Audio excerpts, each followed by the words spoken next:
The first phone call I ever made in a crisis was to my mother. The last phone call she ever needed to make in hers was to me. That's not a coincidence. That's a bond built over 53 years, one ordinary act of love at a time. Rebecca Watson was not a complicated woman. She didn't need to be. She was the kind of mother who showed up to every single one of my Little League games in a folding chair she brought herself, who packed my lunch until I was old enough to be embarrassed about it, and who sat up waiting every time I came home late, not to punish me, but because she simply couldn't sleep until she knew I was safe. That was her. That was always her. Love wasn't something Rebecca Watson talked about. It was something she did, daily, quietly, without keeping score.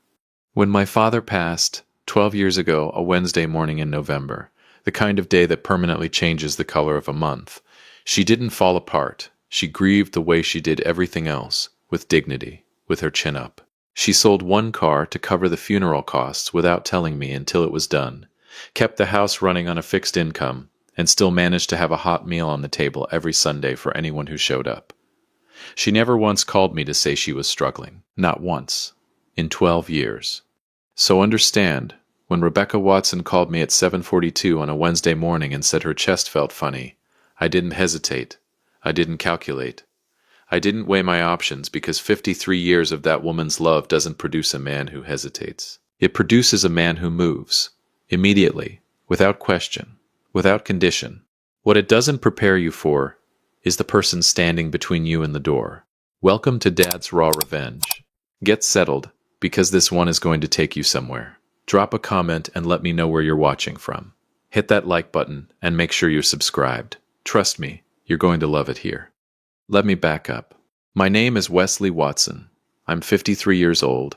I coach youth baseball on weekends, and I have been the kind of husband who thought that keeping the peace was the same thing as having peace. I was wrong. Took me a while.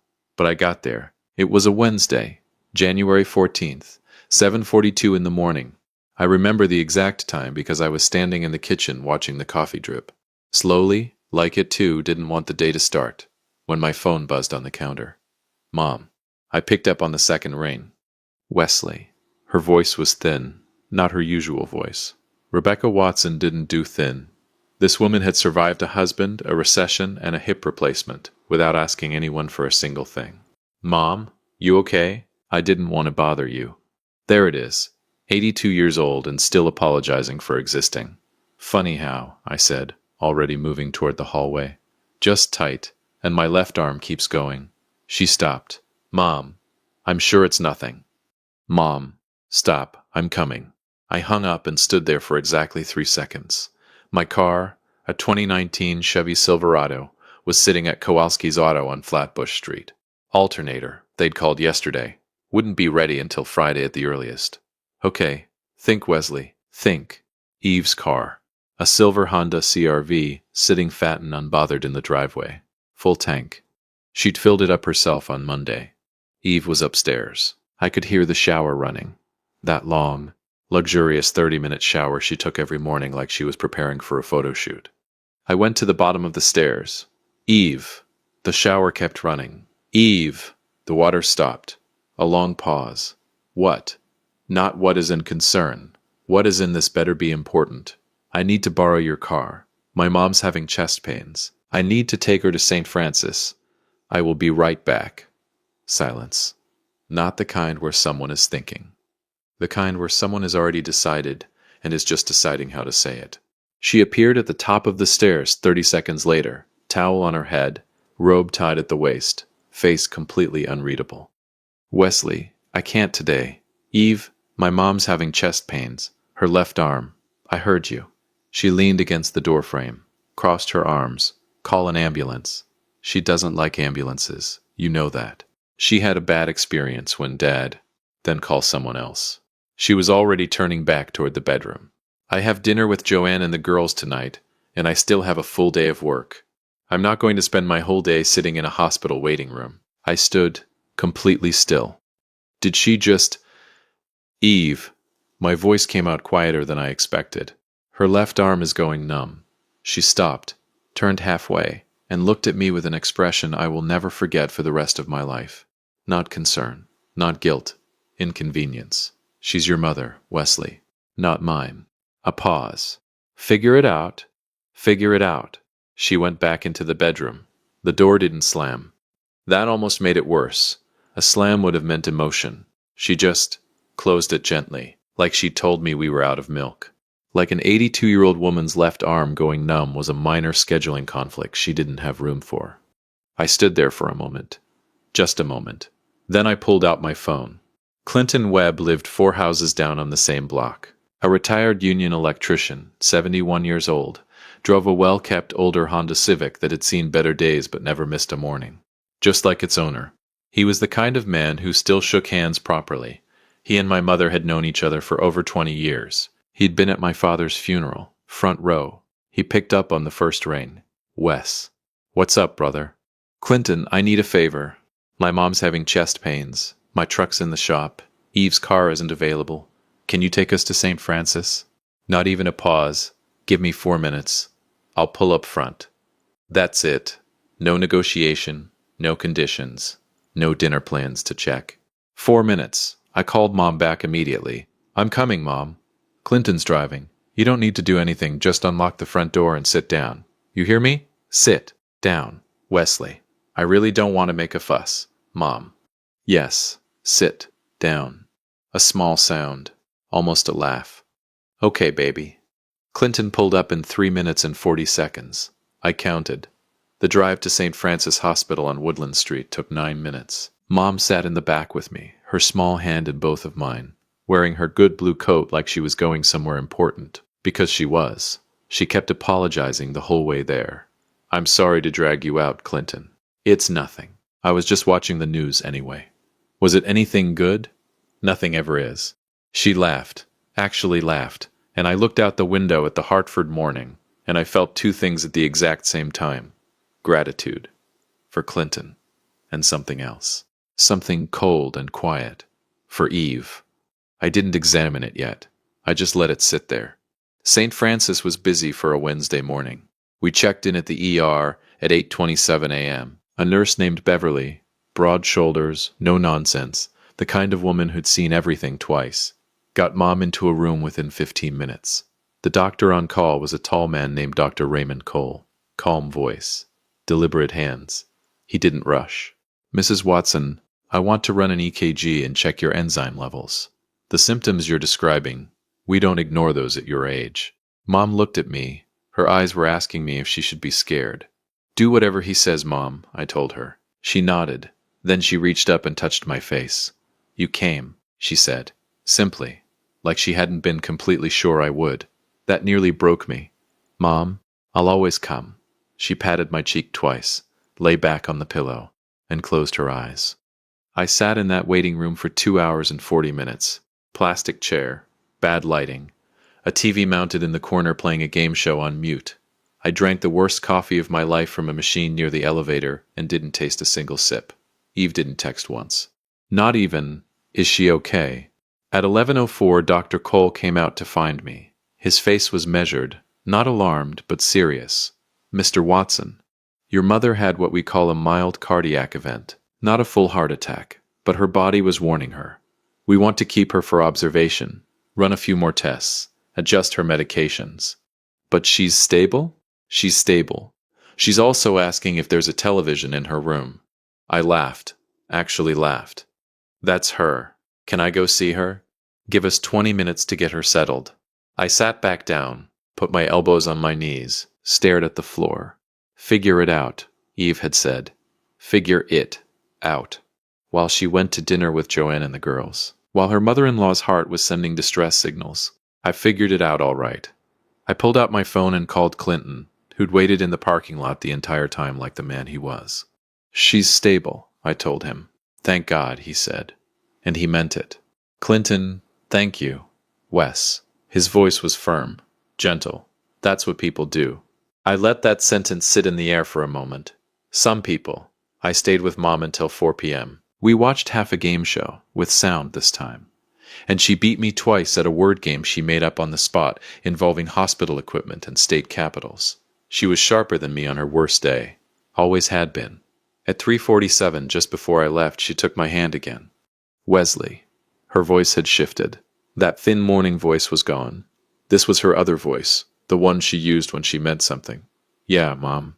Eve didn't come. It wasn't a question. I didn't answer right away. She had dinner plans. Just my name. That's all she needed. I looked at her, 82 years old, blue coat folded neatly over the chair, eyes as clear as they'd ever been. She went to dinner, Mom, I said quietly, with her friends. The words landed in that hospital room like something dropped from a great height. Mom didn't gasp, didn't raise her voice, didn't say a single word about Eve Watson. She just nodded slowly, looked toward the window. The afternoon light was hitting the Hartford skyline just right, gold and quiet and tired. She didn't say anything else, but I saw something move across her face, something that looked a lot like a decision. I kissed her forehead at 4:02 p.m. I walked out of St. Francis Hospital into the cold Connecticut air. Clinton came back to pick me. We drove home in comfortable silence. And somewhere on Blue Hills Avenue, with the oak leaves flying past the windshield, like the world was shedding something it no longer needed, I realized I wasn't angry at Eve. I was done. If you have been listening for a while, do us one quick favor. Subscribe. A lot of people watch without ever doing it, but it costs you nothing and it means everything to us. Hit the like button while you're at it, and drop your thoughts in the comments. Some people spend their whole lives making withdrawals from relationships they never bothered to deposit into. Eve had overdrawn for years. Thursday, January 15th, 6:58 in the morning. I woke up before the alarm. That's how you know something's sitting on your chest that sleep couldn't move. I lay there on my side of the bed, the left side, always the left. 11 years and I still slept like I was leaving room for someone who wanted to be there, and stared at the ceiling. Eve was still asleep. Hair spread across the pillow, breathing slow and even, completely unbothered. The woman could sleep through a verdict. I got up quietly, went downstairs, made coffee, yes, with the loud machine, and no, I didn't feel bad about it. Not even slightly. She chose dinner over my mother's left arm going numb. She could survive the coffee machine. I sat at the kitchen table and watched the morning come through the window over the sink. My phone was face down on the table. I flipped it over. No messages from St. Francis. No news was good news at 7 a.m. I thought about Mom, about the way she'd looked in that hospital bed. Small against the pillow, her good blue coat folded over the chair like she dressed up for the occasion of being sick. About the way she touched my face and said you came like she hadn't been completely sure I would. You came. 2 words. 82 years of love compressed into 2 words. And they nearly broke me all over again sitting at that kitchen table with my coffee going cold. She always came for me. Every single time, without question, without condition. The very least I could do was come for her. I was on my second cup when I heard Eve on the stairs. She came into the kitchen in her robe, glanced at me, then at the coffee machine, then back at me. You made coffee. Every morning for 11 years, I said, shocked it's still surprising. She poured herself a cup and leaned against the counter. There was a beat of silence. The specific kind that married people know. The kind that's waiting for someone to bring something up. She finally brought it up. How's Rebecca? Rebecca. Not your mom. Not Mom. Rebecca. Like she was a coworker, like she was somebody's acquaintance at a work function Eve had forgotten she'd attended. Stable, I said. Mild cardiac event. They're keeping her another day. She repeated it slowly like she was tasting the words. Another silence. How was dinner? I asked. She blinked. Just once. But I caught it. It was fine, she said carefully. Wesley, I want you to know, yesterday was really complicated for me. Complicated. I let the word sit there between us for a second. Your mother-in-law's heart was sending distress signals, and you were at a restaurant. But sure, complicated. Wesley, Eve. I said it the same way my mother said my name the night before. Just the word. Just the name. Flat and final. She stopped. I'm not doing this right now, I said. I'm just trying to explain. I know. I stood up, rinsed my mug. I heard you the first time. Yesterday, at the bottom of the stairs. I picked up my phone, my jacket, my keys, my spare keys, because my truck was still at Kowalski's, and I walked to the door. Where are you going? She asked. To see my mother. I didn't look back. Clinton drove me again. He didn't ask questions, didn't offer opinions. Just drove, one hand on the wheel, old country station playing low on the radio. There's a specific kind of friendship that doesn't need words to function. Clinton and I had that. Always had. We parked at St. Francis at 8:40 a.m. "I'll be here," he said. "Clinton, man, you don't have to." "Wes." He looked at me over the top of his glasses. "I'll be here." Some people show up. Make a note of who they are. Write it somewhere permanent. Mom was sitting up when I got to her room. Color back in her face. The thin voice completely gone. She was wearing her own nightgown. She'd refused the hospital gown after the first night, which honestly I respected deeply, and she had her reading glasses on, a crossword puzzle book open in her lap. 7 letters, she said the second I walked in. Betrayal. I stopped in the doorway, stared at her. She looked up over her glasses with the straightest face I'd ever seen on a human being. "For the crossword, Wesley." I laughed so hard the nurse looked in from the hallway. "Perfect," I said, dropping into the chair beside her bed. "Perfect." She counted the boxes, wrote it in, nodded with deep satisfaction. "You always were the smart one. I'm your only child, Mom. And still the smart one." We sat like that for a while. Easy. Quiet. The kind of quiet that only exists between people who have loved each other long enough to not need to fill every silence. She finished 2 more clues. I drank the terrible hospital coffee and didn't complain, because sitting in that room with her, even in a hard plastic chair, drinking something that tasted like regret, was exactly where I wanted to be. Where I would always want to be. Then she closed the book, set it on the bedside table, folded her hands in her lap. "Here we go. I want to call Paul this morning," she said. "Paul Logan. Mr. Paul Logan, attorney at law, Hartford County, 31 years in practice. He'd handled my father's estate. He'd drawn up Mom's will 6 years ago. Sharp man. Precise. The kind of lawyer who listened more than he talked, which in my experience was rarer than it should be. I kept my voice careful. "Okay. I've been thinking," she said, "since last night." "Mom, you don't have to. Wesley Andrew Watson. Full name. All 3. I hadn't heard all 3 since I was 17 and came home 40 minutes past curfew. Do not finish that sentence." I closed my mouth. She looked at me with those clear, steady eyes. The Hartford light was coming through the window again, softer this morning. It made her look younger somehow.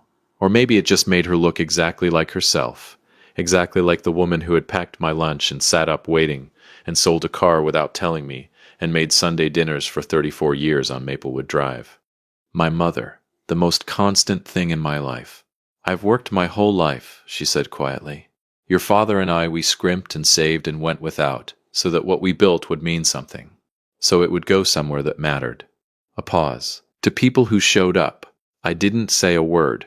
Eve didn't show up, Wesley. I know. Not just yesterday." She picked up her crossword book. "Not to work on it. Just to hold something. Not at your father's funeral repast. Not when I had the hip surgery and needed rides to physical therapy. Not at Christmas 2 years ago when I had that flu and you had to leave dinner to check on me." She looked up. "And not yesterday, when my heart was failing. She went to dinner." Every single example landed like a stone in still water, dropping slow, sinking deep. Because she was right. She had always been right, and I had been making excuses for years. "Mom, I'm not angry," she said. And the remarkable thing was, she wasn't. Her voice was completely calm, steady as a hand on a Bible. "I'm just accurate."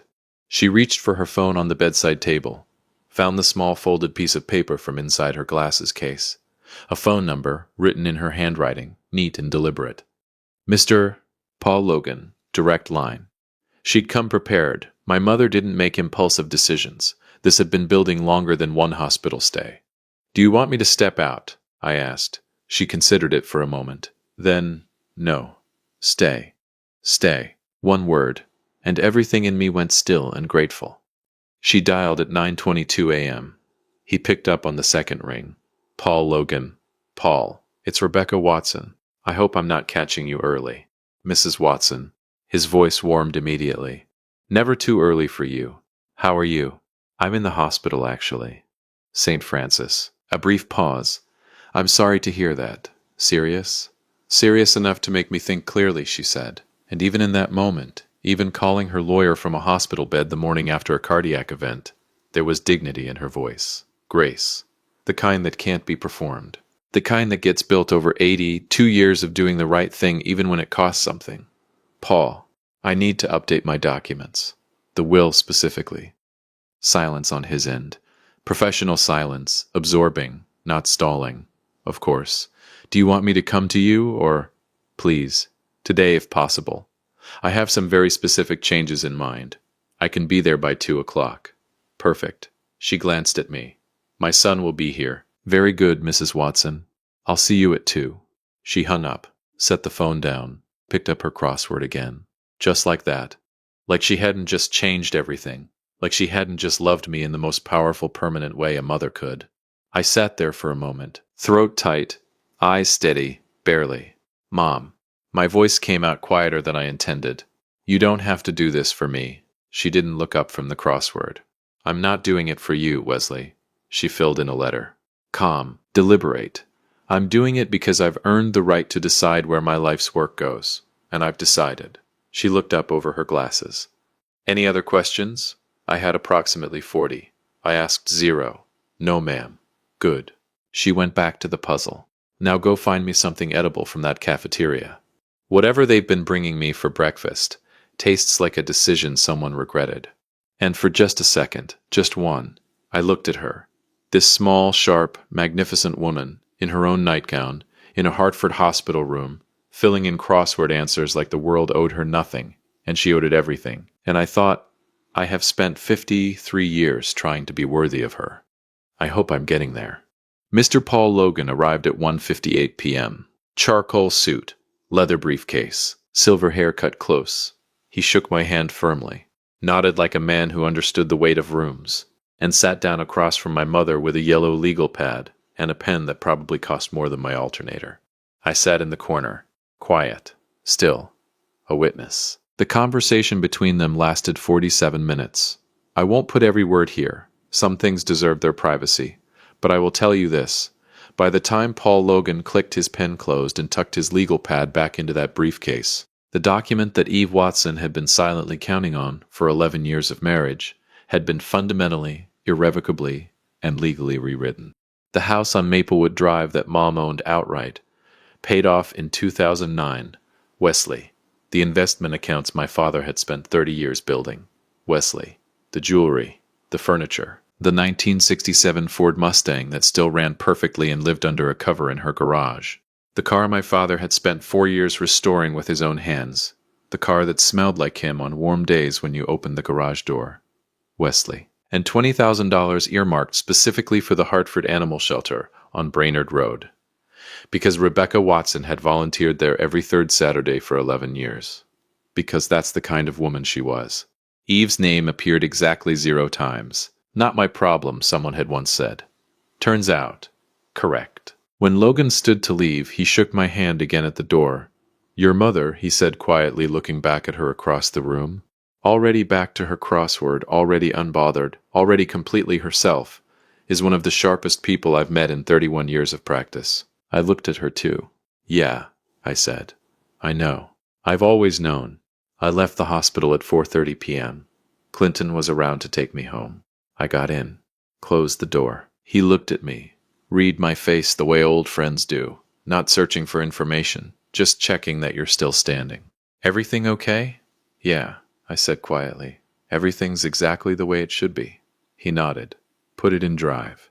We pulled out of St. Francis and headed back toward Asylum Avenue. My phone was in my pocket, silent. Eve hadn't called once all day. She had no idea. Absolutely no idea. But she would. Friday, January 16th, 8:14 in the morning. I was at Kowalski's Auto on Flatbush Street when it started. My truck was finally ready. New alternator, oil change Danny Kowalski threw in, because our kids had played Little League together and that's what neighbors did, and a fresh set of wiper blades I hadn't asked for. I was standing at the counter signing the invoice when my phone buzzed. Eve. I let it ring. Not out of strategy. Not yet. I just didn't have anything to say. Nothing that would land the way it needed to. Not yet. I slid the phone back into my jacket, finished signing, shook Danny's hand, and walked out into the Hartford morning. The air was sharp and cold and completely honest.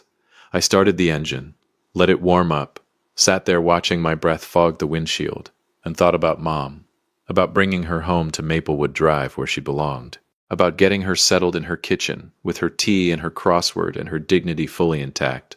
That's what today was about. Not Eve, not the calls, not any of it. Today was about bringing my mother home. My phone buzzed again. Eve. Again. Then a third time. Then a fourth. Then a fifth. Something's happening. I pulled out of Kowalski's and headed toward St. Francis. I had a mother to bring home. She was ready when I got there. 8:53 a.m. Blue coat, small overnight bag packed neatly. Beverly, the nurse, walking beside her, and another nurse holding the mandatory wheelchair. Hospital policy, completely non-negotiable. Mom had already argued and lost. With characteristic grace, she stood up from the wheelchair the second she cleared the automatic doors. "I can walk to my son's truck," she announced to no one in particular and everyone within earshot.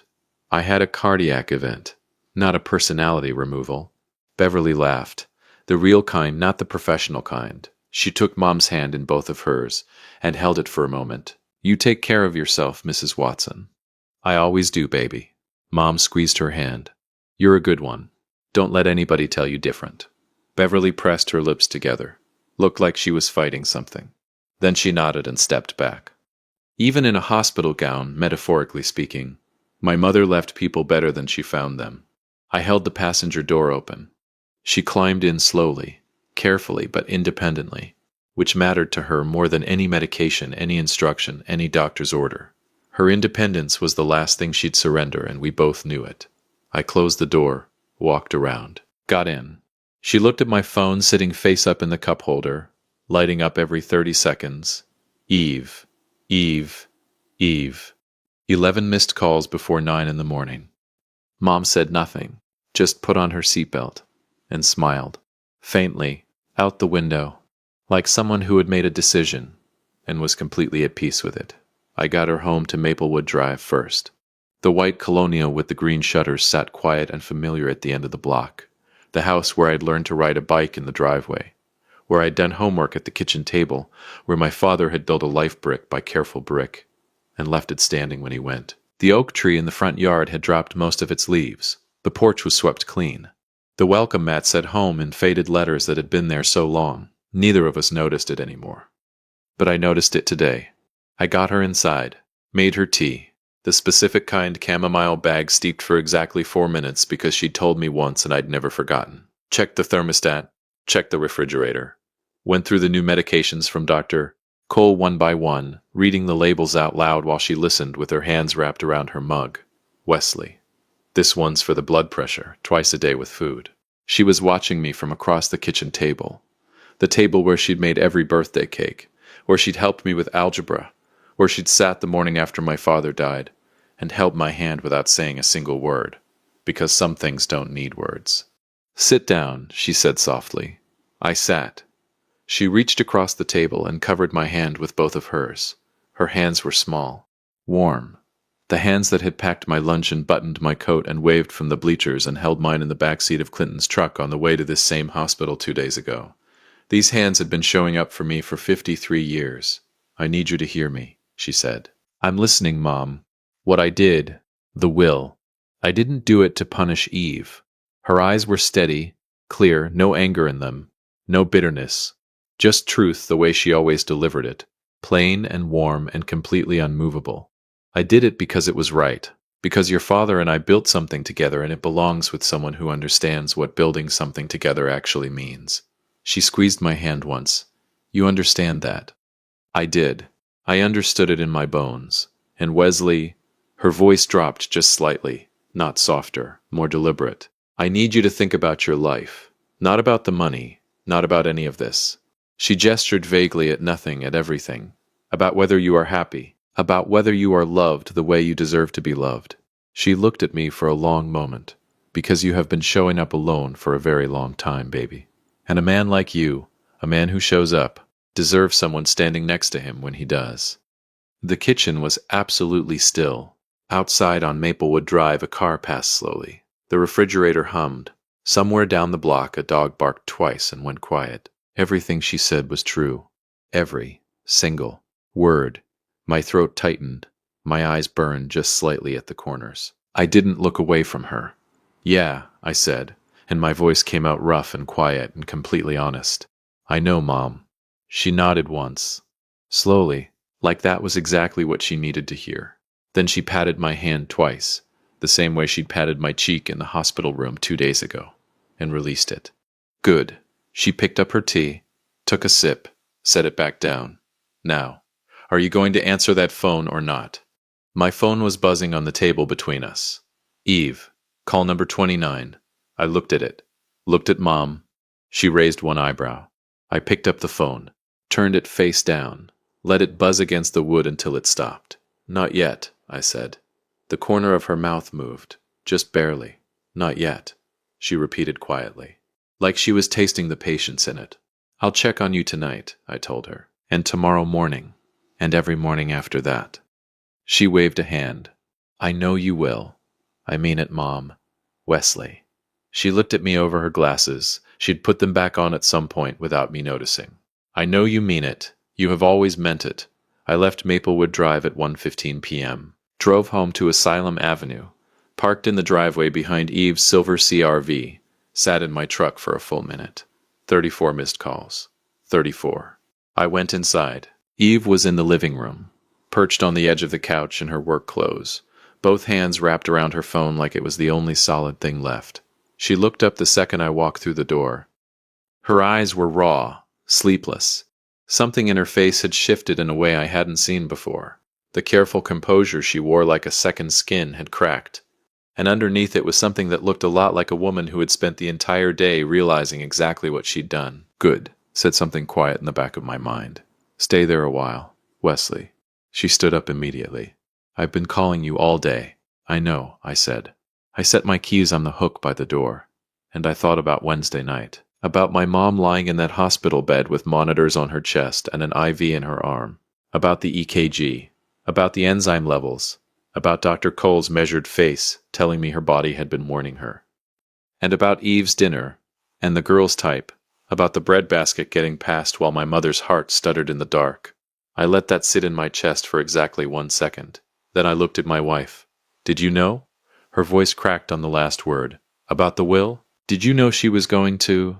No, Wesley. I didn't know. I turned to face her fully. I found out with everyone else. She pressed her fingers to her mouth, composed herself. When she spoke again, it was quieter, more controlled. But underneath it, threaded through every word like a wire pulled too tight, was fear. Real fear. The kind that arrives when consequences finally catch up to choices. She took me out, completely. Paul Logan's office called to confirm the changes were filed, and Wesley, do you understand what that means? Everything we've been expecting. Eve. My voice was calm, steady as I'd ever heard it. I understand exactly what it means. Then talk to her. The composure slipped again, just slightly. Ask her to reconsider. Tell her it was a misunderstanding, that I was going to come to the hospital. You just what? She stopped. I took 1 step toward her. Not aggressive, not angry, just present. Completely quietly present in a way I hadn't been in years, because I finally had nothing left to protect. You just had dinner with Joanne and the girls, I said. While my mother was in a hospital bed with a cardiac event, while I was sitting in a plastic chair, in a waiting room drinking machine coffee under fluorescent lighting. I paused, while Clinton Webb sat in a parking lot for 3 hours, because that's what people do. The color left her face slowly, completely, like water draining from a glass. Rebecca made her decision, I said, the same way you made yours. Clearly, deliberately, and without asking anyone's permission. Wesley, please. She has spent 82 years showing up. My voice didn't rise, didn't need to, for my father, for me, for every person she's ever loved. She has never once, not once, chosen dinner over somebody who needed her. I looked at Eve for a long moment. She just finally stopped expecting everyone else to do the same. The living room was completely silent. Eve looked at me, really looked maybe for the first time in years, and I watched something move across her face. Not just fear now, something deeper than fear. The specific look of a person who has finally fully understood the size of what they lost. Not the money, not the will, me. She finally understood she had lost me, and the man standing in front of her, calm, clear-eyed, keys in his hand, heart finally at peace, Was not the man who had stood at the bottom of those stairs on Wednesday morning still hoping she'd say yes. That man was gone. Her phone buzzed in her hand. She looked down at it. My mother's name on the screen. She looked up at me, eyes wide. Something that might have been hope. I looked back at her for exactly 1 second, and I felt it.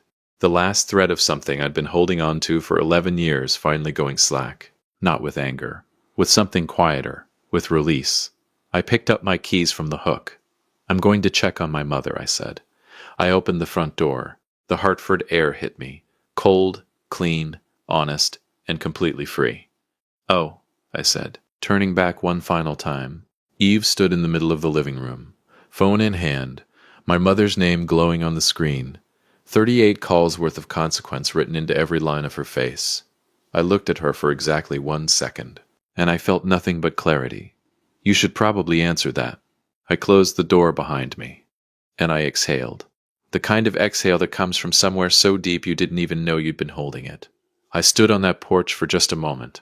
The January air hit my face, cold and clean and honest, and something settled over me that I hadn't felt in years.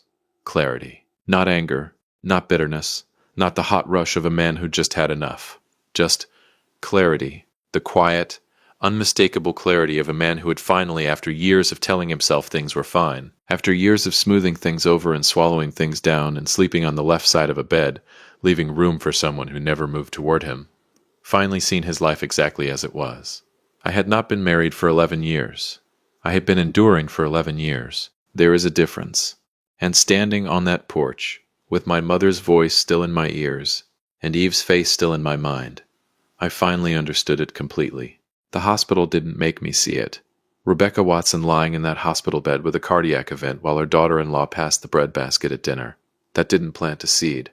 It burned the whole field down, and showed me exactly what had always been growing there. I walked to my truck, started the engine. The radio came on low, something old, something my father used to hum on Saturday mornings in the garage, and I let it play. I didn't make any decisions that night, beyond one. I was not going back into that house. Not that night. And somewhere, in the place where a man knows things before he's ready to say them out loud, I knew it wasn't just that night. Loyalty and love deserve a legacy. If you enjoyed this story, join our community by hitting that like button and subscribing for more real, raw, and family stories. I will see you on the next one.